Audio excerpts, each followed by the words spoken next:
It's good to be with you. It's not necessarily great to be right here. But I do appreciate the opportunity that the elders have asked or given to Joe and Ben to allow us, some members here, to partake in a training class to work on auditorium teaching skills. Everyone says, "Oh, you're a teacher. You should be fine." And it's a little different. You're not little middle schoolers that I can just kind of fake it till I make it, right? So, but I am very thankful for this opportunity to grow, and look forward to this class this morning and our class again Wednesday evening. First of all, I want to welcome any visitors that we have, and if you haven't figured out yet, I am not the normal Sunday morning auditorium teacher, but I do appreciate you being here and look forward to our class together. So if you will, let's bow our heads and let's open with a word of prayer. Father in heaven, we are grateful. We're grateful to you for the word that you've given us, for the examples, and for the way that it helps us learn from the past and help us to apply things to our lives.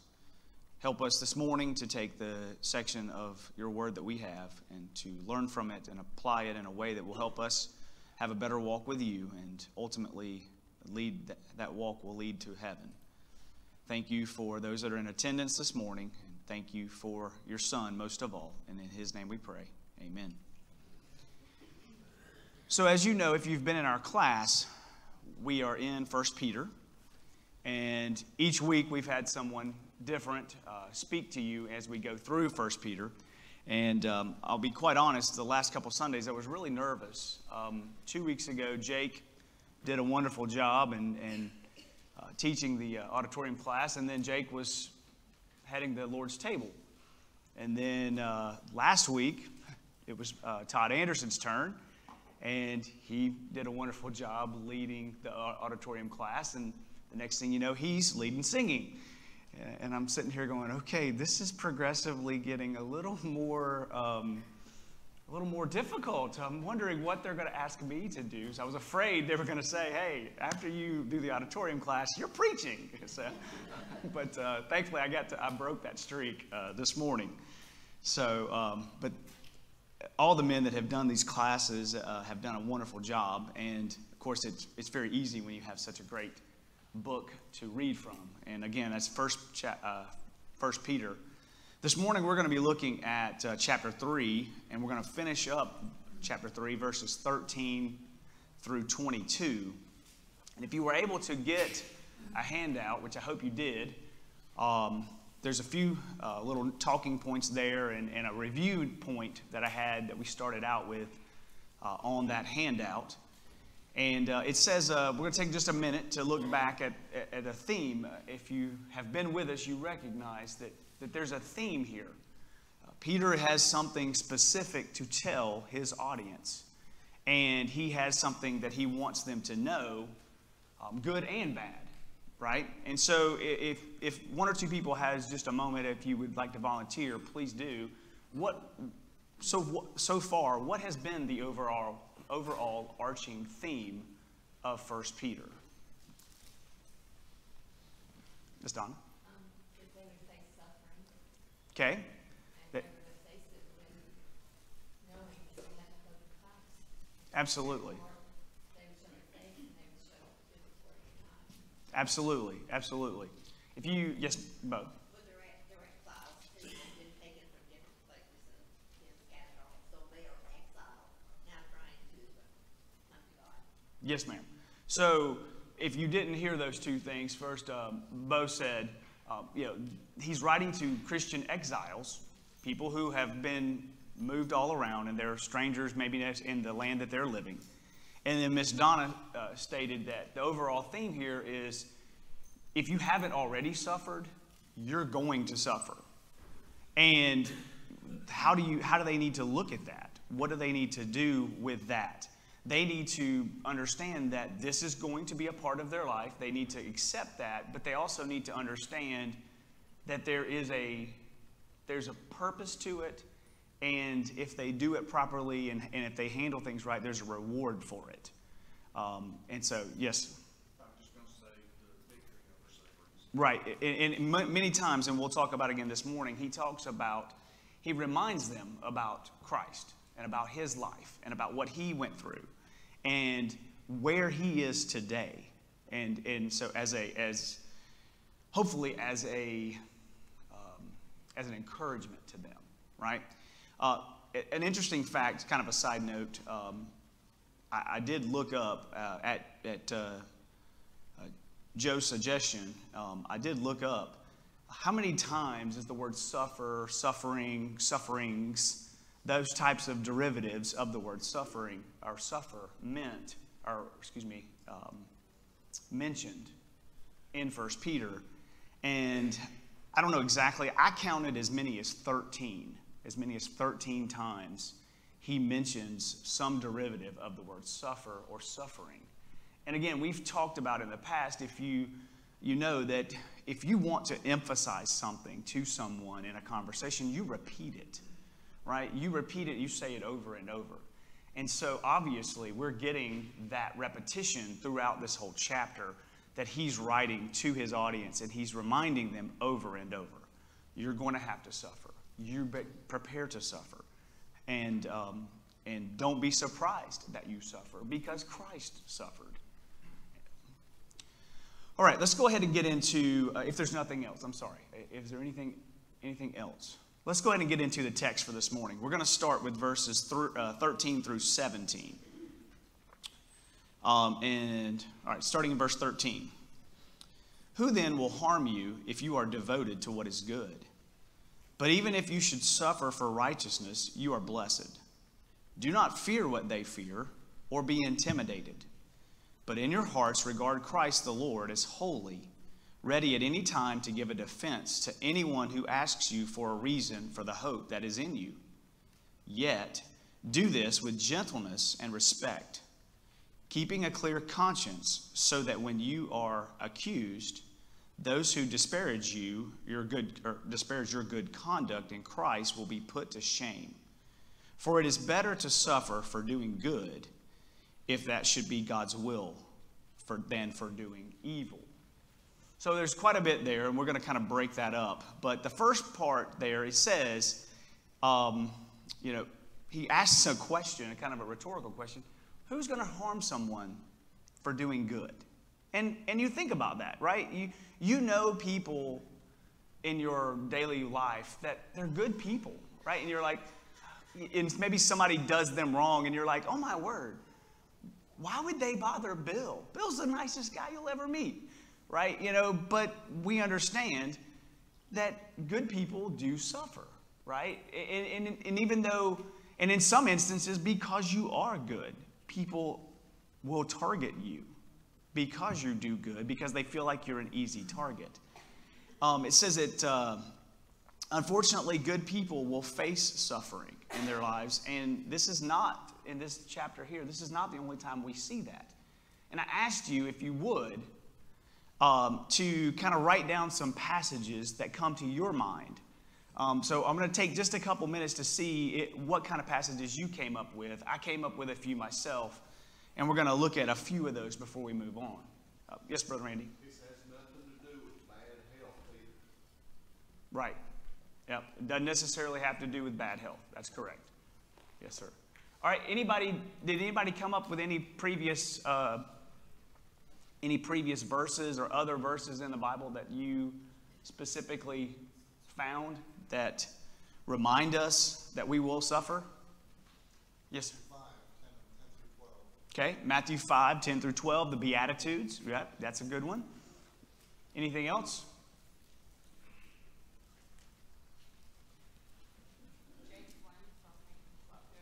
Okay, thank you. I have that one, James 1, 12 through 18. Yep.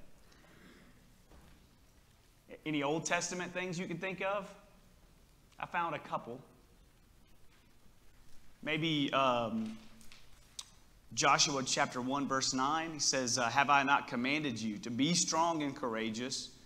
Do not be frightened and do not be dismayed, for the Lord your God is with you wherever you go. Again, he tells them in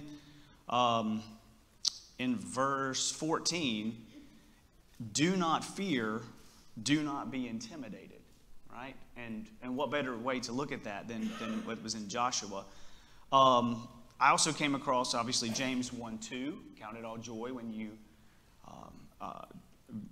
meet various trials. Romans 12:12, rejoice in hope, be patient in tribulation, be constant in prayer. Those are some others. Romans had a lot of things there. Romans 8:18, for I consider that for the sufferings of this present time are not worth comparing with the glory that is to be revealed to us, right? And again, what is his example? Who is he looking to remind them of, you're going to have to suffer? Why? Well, he tells them, Christ suffered. Christ, who was perfect, who lived the most perfect life anyone could live, suffered far greater than the vast majority of us ever will. And what was his reward for that suffering? What was his reward for being obedient to God's will? Well, it tells us later, as we'll get to, that he's now sitting at the right hand of God. Now, obviously, we won't have that exact reward, but our reward is going to be great. And again, that's his encouragement to them, is to look to Christ and look to his example and look to that future reward. Yes, sir, Brother Mel. When our young people go to college, they are reminded of their high school history and one thing or another. It's important to remember about the Roman Empire and the different emperors that came into power and brought this, what you're talking about, this bad things that people had to endure.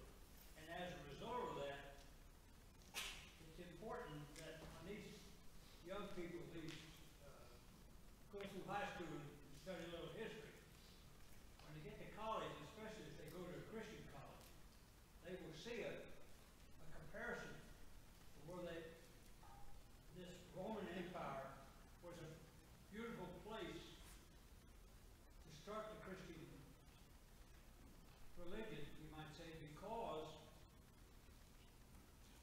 the Roman Empire controlled from the beginning of the Mediterranean all the way through to what you call the Holy Land. And that was the cradle of civilization at that particular time. It's important to understand that I don't know what would happen in the United States if something happened where we went down to the point where the Roman Empire went, because we're considered like one of the #1 countries in the world. But if we suffer, you need to get a hold of Peter, because he's a summation of all four of the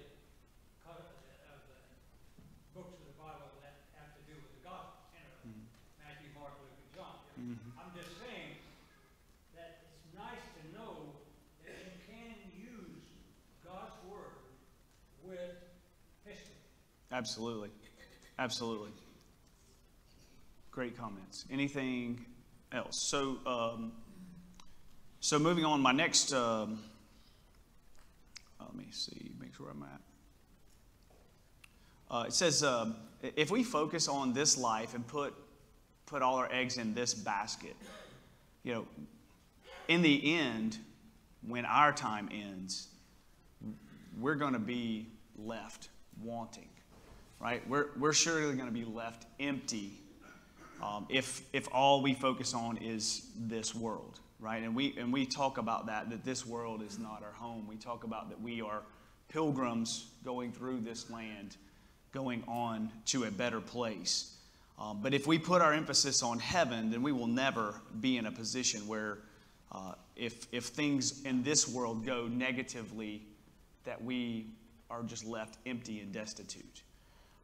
Several verses that we just mentioned also tell us this reason and tell us why we should be okay with this suffering, and why, as a follower of Christ, if we stay steady to the course and we stay steady to God's word, we're going to see a reward. And as we were mentioning earlier, James 1:12, which is, it says, "Blessed is the man who remains steadfast under trial. For when he has stood the test, he will receive the crown of life, which God has promised to those who love him." Again, encouragement. You're going to suffer. You're going to face temptation. You're going to face difficult things. He even goes on after my section, but he even goes on to tell them it's going to be fiery trials. I mean, he's trying to really emphasize that. Romans 5:3, Romans 8:18, again, they emphasize that reward for staying true, that reward for suffering for Christ, and again, remembering where he was or where he is now. For me, it also helped me. I also thought a lot about Romans 8:31, right? Romans 8:31 says, what shall we say to these things? If God is for us, who can be against us, right? As a coach, you always talk about things like you can't coach size, you can't coach speed, you can't, coach those things. And sometimes when if you go into a game and you say, I don't care what the other team has, they don't have this guy, or they don't have that guy that I do. And you go into that with that confidence. Again, from that perspective, we can face life every day and say, I don't care what the devil throws against me. I don't care what happens to me, because I've got God on my side. And so again, it goes back to that statement that in my Bible here is bolded. Do not fear what they fear. Do not be intimidated. The ESV version says, have no fear of them, nor be troubled. So again, he is reminding them, you're going to go through these things, but don't worry about that. If you do what you're supposed to do, you follow God, you follow Jesus as your example, you will win in the end. And that's a confidence in us, right? That's a confidence that we should have. And where that confidence comes from is from Christ. It's from our hope in him. Verses 15 through 17, he goes there and talks more about being ready to give that defense, being ready to tell others in the face of trials and temptations about the hope that is in you. Because if you have that hope, you have that defense in you, you're going to react to troubles and temptations differently than others that don't, right? And in our conversations, Joe and I, we talked about how sometimes a lot of people are really put more emphasis on the defense, and kind of look at that as, I need to be ready to fight. I need to be ready to fight back. And I'm right because of this, and the attitude that goes along with that is not proper, right? And he spends quite a bit of time here telling us how that we should, I'm going to move this down, sorry. He spends a lot of time here telling us what our attitude should be when it comes to our defense. Okay, so it says here, first of all, Peter tells them that they should, in verse 15, sanctify or regard Christ as holy. What does that mean? What does it mean to sanctify something? To set apart? Make a special place. Anyone else? Not everybody at once. Hold something as precious. To hold something as precious. Right? Okay, good. Thank you. And you're right. It says, And again, the ESV version says, in your hearts, honor Christ the Lord as holy. And again, to sanctify or to hold something special or regard it special is to give it a special place and a special meaning.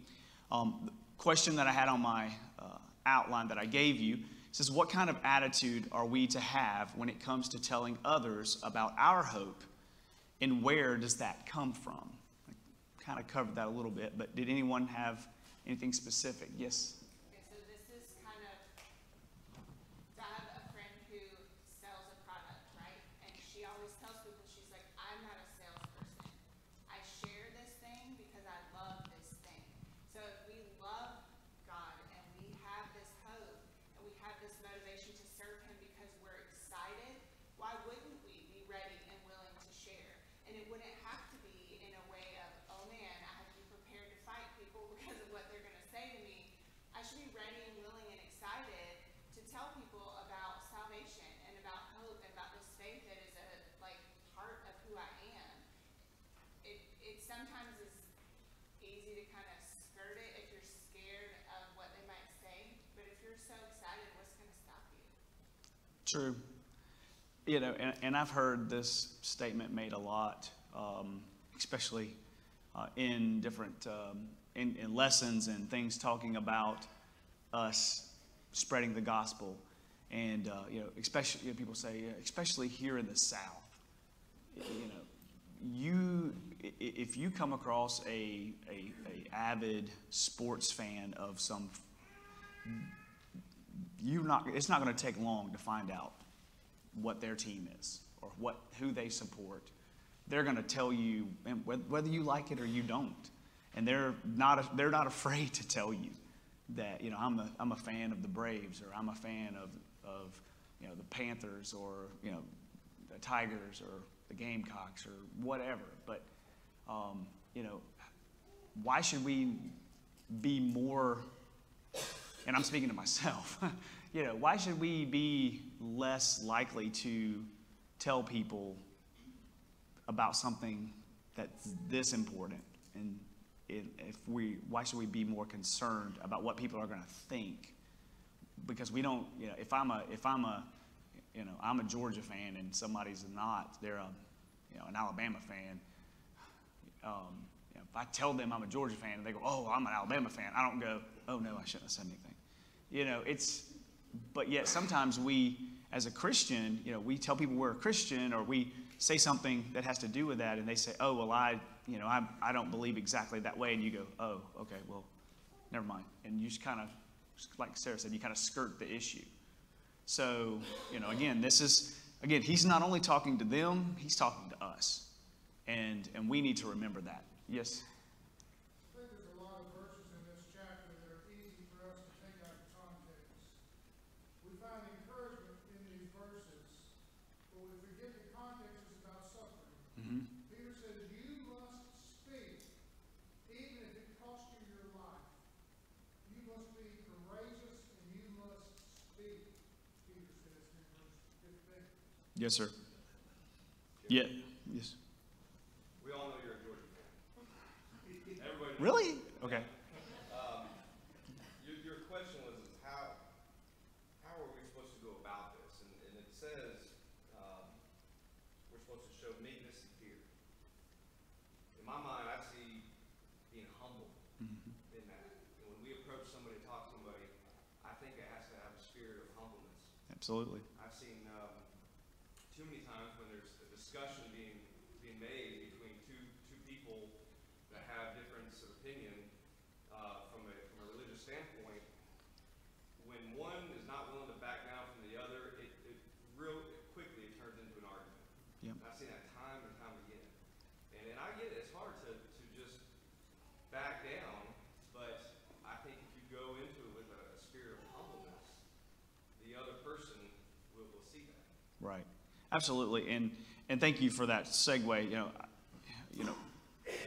I said, we see this attitude that we're supposed to have of gentleness and respect when it comes to telling others about Jesus and about the hope that we have, or why we do things differently, or why we don't do things that they do. I thought of two verses. Colossians 4:6 was one that came to mind. Let your speech always be gracious, seasoned with salt, so that you may know how you ought to answer each person. Again, so he's reminding us we need to be careful. And then 2 Timothy 2:24 through 25. And the Lord's servant must not be quarrelsome, but kind to everyone, able to teach, patiently enduring evil, correcting his opponents with gentleness. Not beating them over the head with the Bible, right? Or a biblical hammer. We're supposed to be gracious. We're supposed to be, and it's hard, right? You're in a conversation with someone and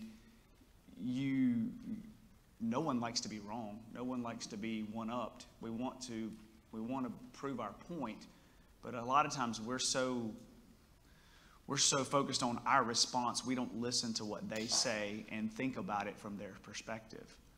Yes, sir. A couple, I guess, years ago now, it feels like it shouldn't be years, but Ben did a class downstairs that was titled Seasoned with Salt, and it was about having hard conversations where the stakes are really high. Mm-hmm. And we talked a lot about how trying to be right may win you that battle, but it might lose the war.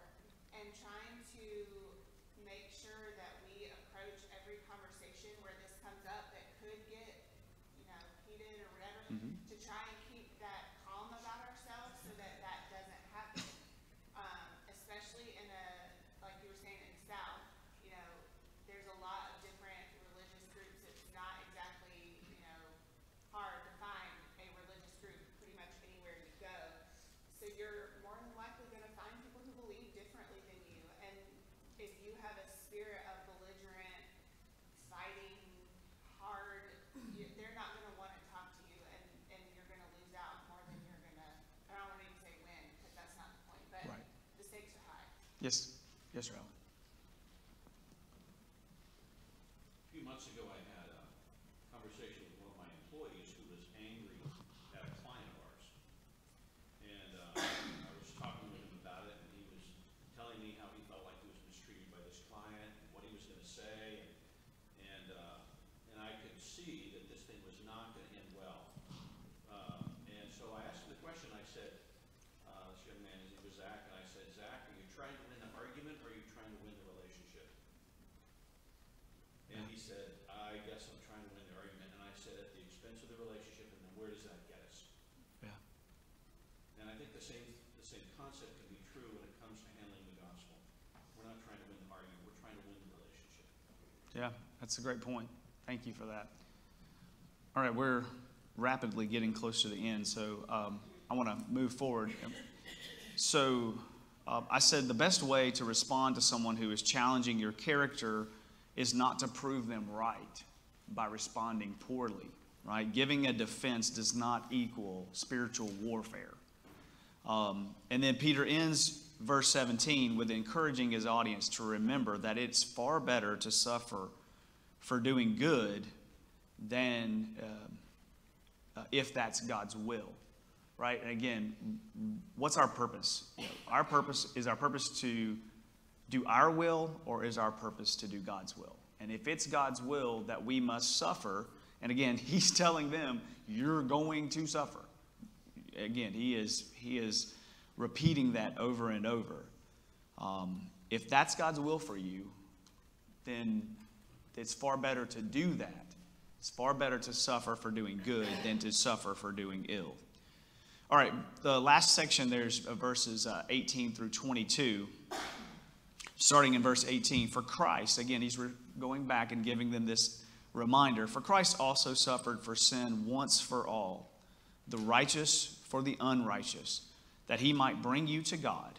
He was put to death in the flesh, but made alive by the Spirit, in which he also went and made proclamation to the spirits in prison, who in the past were disobedient when God patiently waited in the days of Noah while the ark was being prepared.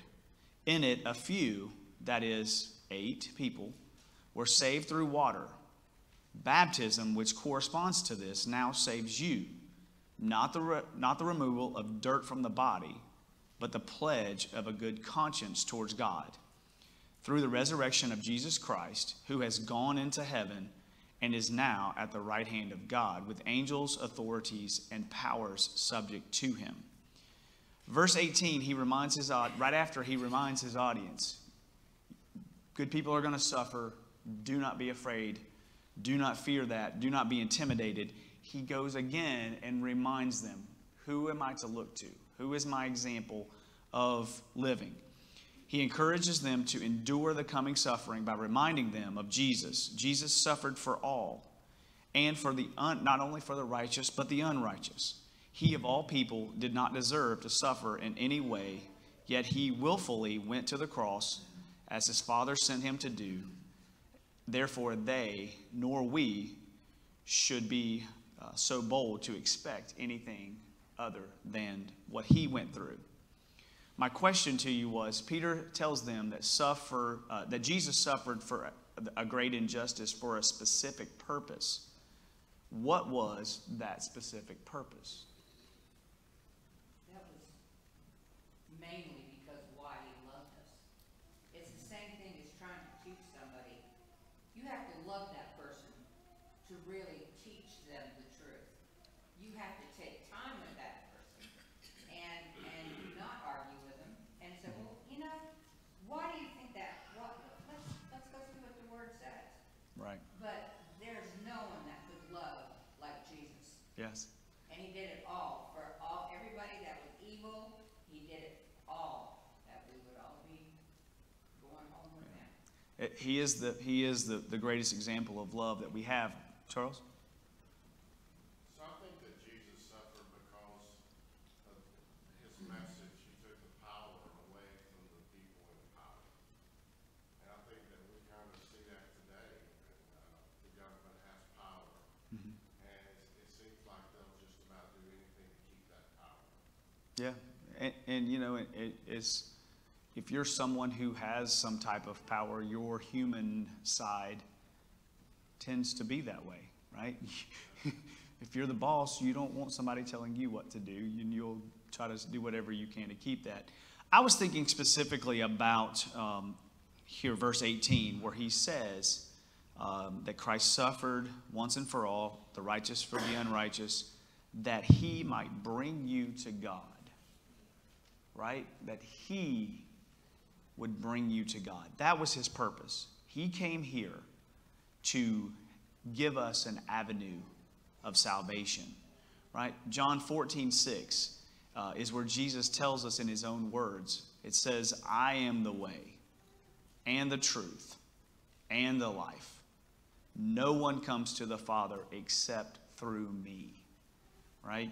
It says only through Jesus dying on the cross could the people Peter was writing to, or even us today, get to heaven. That was his purpose. His purpose was to take us to Christ. Peter tells us that Christ died to provide an avenue to bring us to God. And how was this done? Look, my question on the handout was using verses 20 and 21. What Old Testament, and yes, Joe told me I misspelled Testament. I wrote it down in my notes, and I didn't change it on my computer. I'm sorry. Please forgive me. But what Old Testament event corresponds to how we're saved today? And he specifically mentions it here. What was that Old Testament event that he mentioned? The flood, right? And so he correlates the water of the flood to the water of baptism today as to how we are saved. He further explains that there's more to it than just getting wet, right? This is not just removal of dirt from the flesh, but it's an act of obedience on our part that leads to our salvation. And without that, there is no salvation.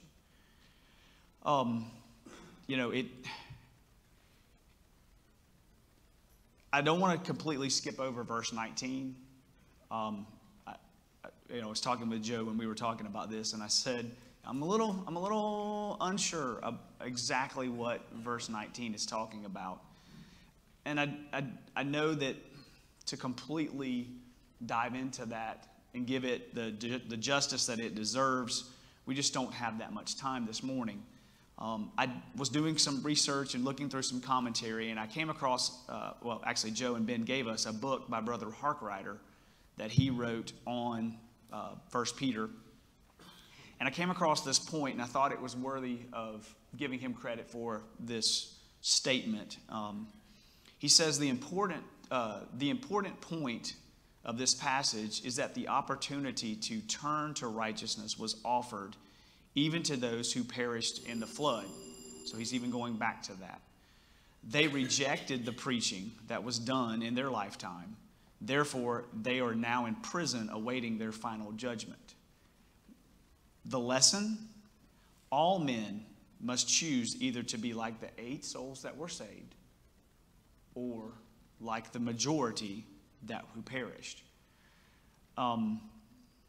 There's lots of different opinions about, while Christ was in the grave, while his body was in the grave, did he go and did he preach, give a second opportunity to others? I don't think that that's real. I don't think that there's enough evidence to support that. I think ultimately what we need to remember here is that throughout time, he's reminding them, people were given the opportunity to do what was right. You've been given the opportunity to do what's right. Those people didn't. Some did, some didn't. And they are now, receiving the ramifications of those decisions. Did I see a hand? Yes, Corey. None of us want to suffer. I think that's a human thing. I don't think Jesus wanted to go to the cross. Right. But like, in the face of Shadrach, Meshach, and Abednego said, God will do one of 2 things. He's either going to come and take us out of the situation now, but if not, he's still going to forgive us, and we're still not going to give in. Yes. So, although I've looked at it in ways of comfort, like do not doubt, do not be afraid, do not fear. To me, that's a command to the church itself to look those things beyond. That's the reason why it's going on about being armed, being ready, because these things will come. But the attitude you got to have saying, I am willing. Right. It's like Jesus was willing. Yes. Yes. And I'll get you just one second. Jesus even said, if it's possible, let this cup pass. But if it's not, thy will be done. And again, that needs to be our attitude. Our attitude needs to be, I don't want to have to suffer. I don't want to have to, but if that's what's required of me, then I'm willing to do that, knowing we have the end of the story before the story ends. So, yes, Alan. I think there's an important point in verse 18 that we need to look at that kind of flows through the rest of these verses. Yes, sir. And when you were touching on the purpose, another word for that would be benefit. Okay. And I think the contrast for us is that we tend to just look at suffering as, what do I have to do to get out of this suffering? And we don't look at the benefit of the suffering. And I've always thought that if we don't find the benefit in suffering, then we've in essence lost twice then. And I'm looking at 2 Corinthians chapter 4 in verse 17, for our light affliction, which is but for a moment, is working for us a far more excellent and eternal weight of glory. So that's what we have to look at suffering. It's working for us. Are we just going to concentrate on the suffering part? Right. Or are we going to make this suffering work for us? Right. So I think it's important that we understand that's the purpose of suffering, especially over spiritual things. Right. Right. Yeah. And going back to James 1, when you count it a joy when you meet various trials, because the testing of your patience will better you. Yes, Matt. One last question. I've heard these verses explained a number of different ways, different times, and I'm not saying that I'm the ultimate authority on that, but it is interesting to me that the patience of God kept waiting during the days of Noah during the construction of the ark. That was the obedience part. They were brought safely to Sure. That's how the baptism now saves us. The baptism is the obedience, and we're brought safely through the rest of the water to heaven, through the rest of this life. That's the kind of the part that we're bringing safely through, not somehow they were brought safely through the water. Oh, we got safely out of the water. And so it's the obedience side that makes the difference. Yes, sir. Yes, thank you. Thank you all this morning. And if you did not get one of the handouts, the back side will be the notes